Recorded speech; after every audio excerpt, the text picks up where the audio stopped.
Di video kali ini kita akan bahas bagaimana sebuah strategi marketing dan komunikasi berhasil mengubah barang yang nggak punya nilai apa-apa menjadi berharga untuk selamanya. Sebuah strategi marketing berlian yang brilian.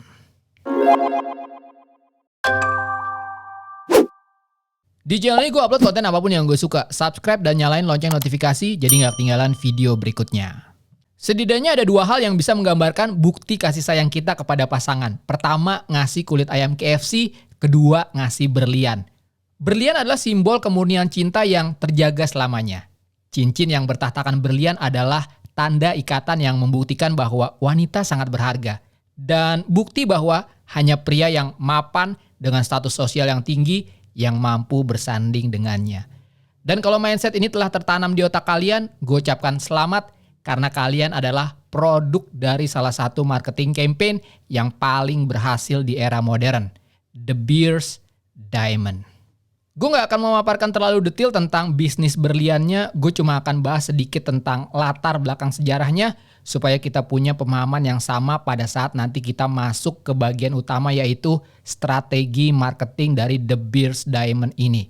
Karena menurut gue ada hal menarik yang bisa kita ambil tentang bagaimana mengkomunikasikan sesuatu yang sebenarnya dalam tanda kutip biasa aja menjadi sesuatu yang sangat bernilai harganya. Dan gue akan jelasin ini dengan cara sesimpel mungkin. Mari kita mulai. Pertama, sebagai orang awam pasti kalau kita dengar kata berlian, asosiasi kita pasti langsung mengacu ke sebuah batuan berharga yang bernilai sangat tinggi. Kenapa nilainya sangat tinggi? Karena jumlahnya yang sedikit, langka dan terbatas. Ini yang namanya scarcity principle. Apa itu? People want more of things that are less of. Semakin dikit dianggap semakin bernilai. Nah, masalahnya adalah apakah berlian itu sedikit, langka dan terbatas? Well, tadinya disangkanya iya. Sebelum akhirnya di tahun 1870 ditemukan tambang berlian yang besar banget di Afrika Selatan, dan dengan lemes, para pemilik tambang tersebut pun mikir, kalau emang berlian jumlahnya sebanyak ini, harusnya nilainya nggak tinggi-tinggi banget ya. Baik lagi ke scarcity principle, barangnya semakin dikit dan terbatas, bisa semakin bernilai. Menyadari hal ini, para pengusaha tambang berlian ini pun mikir, ini gini ya, udah barangnya nggak bernilai, nanti yang ada kita cuma perang harga satu sama lain, tambah boncos kita. Gimana kalau kita semua bergabung aja? Akhirnya mereka pun bergabung dan menjadi satu company. Well, lebih tepatnya disebut kartel sih. Yang disebut sebagai De Beers. Dan mengontrol sekitar 90% pasokan berlian di dunia. Tujuannya apa? Tentu aja memanipulasi harga dengan mengontrol supply and demand dari berlian yang mereka punya. Ini udah menjawab problem mereka di awal. Ya, ternyata berlian gak langka-langka amat. Nggak bisa dijual tinggi deh. Itu kan masalah supply and demand aja kok. Kalau kita semua bergabung dan sepakat, kan bisa kita bikin seolah-olah berlian ini memang langka. Dan dengan strategi monopoli, supply and demand yang dikontrol, De Beers pun berhasil menjual berlian dengan harga yang sangat tinggi dan mengubahnya menjadi barang yang sangat bernilai yang berfungsi sebagai simbol status dan kemewahan. Problem solved. Tapi bukan problem ini yang menjadi topik bahasan kita terkait dengan tema channel ini, namun problem berikutnya yang dihadapi oleh De Beers pada saat krisis menghantam dunia. Tahun 1930 di masa yang disebut sebagai The Great Depression, di mana ekonomi global sedang terpuruk, berimbas pada menurunnya demand untuk berlian.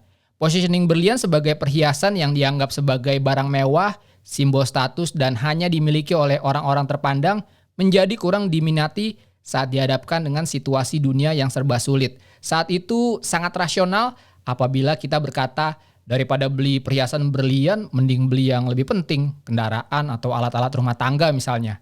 De Beers pun harus mutar otak gimana cara memasarkan berlian mereka agar demand kembali tercipta. Akhirnya mereka pun meng-hire salah satu advertising agency lama, terkenal dan cukup berpengalaman saat itu, yaitu N.W. Ayer, untuk mengembangkan strategi marketing dan komunikasi untuk De Beers. Hasilnya adalah salah satu campaign paling fenomenal yang bukan hanya berhasil mengangkat kembali brand De Beers, namun mengubah persepsi kita tentang benda yang bernama berlian. Dan ini adalah bahasan utama kita. karena banyak banget pelajaran yang bisa kita ambil dari campaign ini. Khususnya kalau kalian pemilik bisnis, praktisi marketing atau komunikasi, atau praktisi kreatif kayak gue khususnya copywriter. Pay attention, this campaign is so good.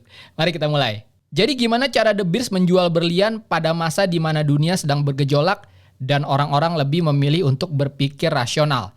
Jawabannya apalagi kalau bukan menjual sisi emosional melalui hal yang paling irasional yang dialami oleh manusia, yaitu cinta. Strategi marketing yang dilakukan The Beers adalah membuat positioning berlian sebagai the official engagement atau wedding ring. Sebelum digulirkannya campaign ini, mereka yang bertunangan atau menikah nggak peduli cincin seperti apa yang mereka pilih sebagai tanda ikatan cinta antara mereka berdua. Lagian ini cuma simbol doang sebagai penanda untuk masuk ke tahap berikutnya. The Beers lah yang berhasil mengubah persepsi tersebut dengan cara mengkomunikasikan bahwa berlian adalah tanda cinta yang sesungguhnya yang mengikat pasangan untuk hidup berbahagia selamanya. Melalui tagline campaign yang terkenal yaitu "A diamond is forever". Dan dengan positioning dan komunikasi seperti ini, muncullah seri iklan-iklan yang semuanya menampilkan wanita berlian dengan imagery ala fairy tale, dilengkapi kopi-kopi dan headline emosional yang berbicara tentang keutuhan, keajaiban, dan cerita-cerita tentang cinta. Melalui campaign ini, berlian pun berubah dari simbol kemewahan menjadi simbol percintaan. Beberapa seri campaign dibuat sangat kontekstual dengan keadaan saat itu, di mana Perang Dunia Kedua mulai bergejolak, banyak pria-pria yang harus pergi ke medan perang dan meninggalkan pasangannya. Dan sekali lagi, The Beers membuat strategi positioning yang brilian dengan mengkomunikasikan bahwa cincin berlian adalah simbol ikatan dan kesetiaan antara seorang wanita dengan pasangannya yang jauh di sana demi membela negara. Seri-seri iklannya pun menampilkan gambar wanita yang sedang menunggu pasangannya dan mengenakan cincin berlian dengan headline-headline yang menggugah seperti "Promise of the Heart" atau "Your Promise of Love" atau "Of Absence and Fond Heart". Dan dengan body copy yang gak kalah kerennya yaitu "For each man's ring is personal, masculine reassurance that time, space, and circumstances shall not change his devotion". Semua ditutup dengan tagline "A diamond is forever". Mantap banget. Dan setelah campaign ini berjalan, hasilnya pun terlihat dengan sales berlian yang meningkat 2 kali lipat. Problem sedikitnya demand pun berhasil diatasi dengan menciptakan demand yang dieksekusi melalui strategi marketing serta komunikasi yang ciamik banget. Apakah strateginya berhenti sampai di sini? Tentu aja enggak, karena ternyata strategi ini hanya efektif di target market kelas atas atau menengah. Kelas menengah ke bawah masih merasa kalau cincin berlian itu barang mewah dan mereka nggak mampu. Lah kenapa nggak kita sasar juga ya kelas menengah ke bawah? Tanggung nih.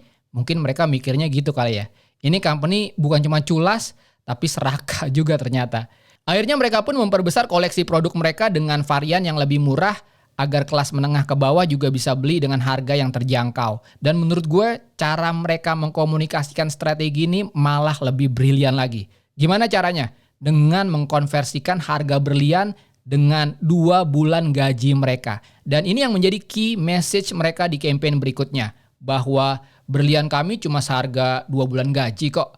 Dan ini sebuah komunikasi yang brilian. Kenapa? Well, tiba-tiba berlian menjadi sangat terjangkau untuk kelas menengah ke bawah. Ternyata cuma 2 bulan gaji gue. Bisa lah beliin buat tunangan gue. Kira-kira begitulah expected response yang dikonstruksi oleh The Beers dan agensinya saat itu. Positioning The Beers dan berlian sebagai simbol romansa dan ikatan cinta tetap dikomunikasikan sebagai payung besar komunikasi. Tapi ada 2 hal yang berubah. Pertama, key message-nya, yaitu berlian seharga 2 bulan gaji tadi. Yang kedua, nah ini nih yang juga brilian.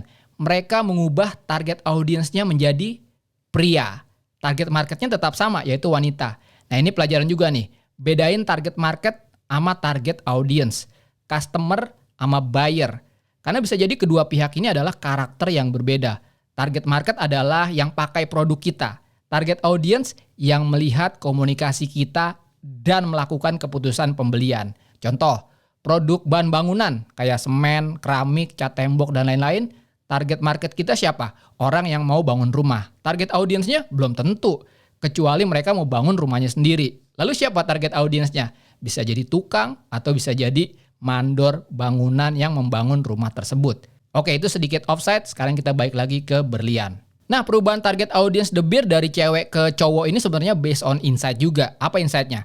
Insight-nya adalah pada saat cewek disuruh milih sendiri cincin pertunangannya, ada kecenderungan mereka memilih berlian yang paling kecil. Well, brand nggak mau itu bukan? Mereka sebisa mungkin inginnya customer memilih berlian yang terbesar yang mereka punya. Caranya, ya alihkan komunikasi dari cewek yang notabene pemakai cincin berlian ke cowok yang notabene pihak yang membelikan cincin berlian dan ingin membuktikan betapa besarnya cinta mereka. Tentu aja dengan komunikasi-komunikasi yang membandingkan antara pengeluaran 2 bulan gaji dengan apa yang mereka bisa dapatkan dalam sebuah kehidupan romansa. Headline iklannya pun dibuat sangat menggugah untuk para pria. Misalnya, most valued symbol of your devotion. Lalu, how can you make 2 months of salary last forever? Mantap. Dan ngomong-ngomong soal kopi, khususnya headline, iklan-iklan The Beers memang terkenal dengan kopinya yang menggugah dan tajam. Dear copywriters, this is how you should write your copy. Mari kita lihat contoh-contohnya. Kill her 2 annoying ex-boyfriend with 1 stone. Yang memposisikan The Beer sebagai dalam tanda kutip senjata untuk memenangkan persaingan asmara. Atau kopi ini nih, dengan feeling yang sedikit nakal. Of course there's a return on your investment. We just can print it here. Terakhir nih, satu kopi dengan wordplay yang ciamik yang dibuat untuk campaign tematik di momen Natal. Marry me sounds so much better than just Merry Christmas. Keren. Banyak banget kok iklan-iklan The Beers yang bentuknya copy-based ad seperti ini. Sekali lagi buat kalian copywriter, campaign ini bisa dijadikan referensi dan inspirasi dalam mengasah kemampuan copywriting kalian. Oke, kesimpulan. Pelajaran-pelajaran apa yang bisa kita ambil dari campaign The Beers yang fenomenal ini? Pertama, kita tahu ternyata berlian tidak bernilai setinggi itu. Dan betapa powerfulnya sebuah campaign komunikasi dalam mengubah hal tersebut. Kedua, menjual emosional atau selling the emotion most of the time work. Selama produknya bisa mendeliver fungsi emosional tersebut. Ketiga, bedain siapa target market kita dan siapa audiens kita. Ingat, kita jualan ke target market kita. Tapi kita berkomunikasi ke target audiens kita. Bedain. Nah, segitu ya video kali ini. Gimana menurut kalian tentang video-video yang membahas strategi marketing dan komunikasi yang legendaris seperti ini? Kalian suka? Nggak suka? Atau video seperti ini dirasa bermanfaat untuk kalian? Coba tulis feedback kalian di kolom komentar. Atau kalau kalian ada ide, nextnya bahas campaign apa lagi? Tulis juga di bawah. Seperti biasa, klik like kalau kalian suka video ini, dislike aja kalau nggak suka. Follow Instagram gue Tangan Belang, cek link di deskripsi untuk informasi lebih lanjut tentang video ini. Thanks for watching, I'll see you next time.